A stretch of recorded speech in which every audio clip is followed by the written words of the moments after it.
I can sleep better at night thanks to the preaching of Joel Osteen. I usually drift off about 10 minutes into his sermons, somewhere after he cracks a joke, leads the crowd in its weekly mantra, and assures them that getting passed over for a promotion is all part of God's master plan. That's not Osteen's fault.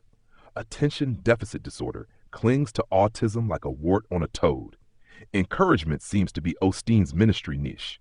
Some might prefer to call it his ministry calling, while critics dismiss it as his hobby horse. Of course, Osteen isn't the only reverend with a niche. The late Hal Lindsey's focus was eschatology, especially end-time prophecy. Ken Ham's niche is creation science. William Lane Craig specializes in apologetics, as did the now-disgraced Ravi Zacharias. Kenneth Copeland and Duplantis are known for preaching the prosperity gospel. Then there's another kind of niche ministry, one devoted to scrutinizing other niche ministries, often with a censorious tone. Notable critics include Todd Friel of Wretched Radio, Justin Peters, and Julie Roys, also known as the Eyebrow Lady of the Roys Report. A mention also goes to Long for Truth, a YouTube podcast hosted by a married couple. I'm guessing their surname is Long. At times it can seem a bit hypocritical when these critical niche ministries deliver scathing reviews of other niche ministries simply for being niche ministries. Osteen once described it as staying in his lane. But you're preaching it, and so if I'm questioning it, shouldn't you have answers for me? Well, I think I can have answers on the things I understand. So then that's what I try to stay in my lane. Ministers are, after all, instructed to preach the whole counsel of God.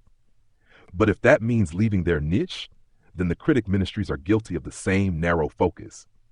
To be fair, I once heard Friel give a fiery sermon on hell, perhaps to distance himself from Osteen. There are but two destinations for those who die. You go to heaven or you go to hell. And Roy's arguably gets a pass, since, as we all know, women can't be preachers. Beyond pointing out doctrinal errors, these critics often highlight the wealth of the ministries they target. But I can't help but wonder, who's policing the police? Who's evaluating the evaluators, auditing the auditors, analyzing the analysts? Do most niche ministries have substantial incomes? I wonder how much the Roys Report brings in, or what Julie's salary is. The same goes for Justin Peters' ministry, Wretched Radio, and Long for Truth. I guess they earn less than Osteen, but certainly more than I do. And what percentage of their income is set aside for the poor and needy? Are these critics exempt from the auditor's probing eye? As of 2025, the global average income per person is about $10,753 USD annually. In the Democratic Republic of the Congo, median income is under $500 a year.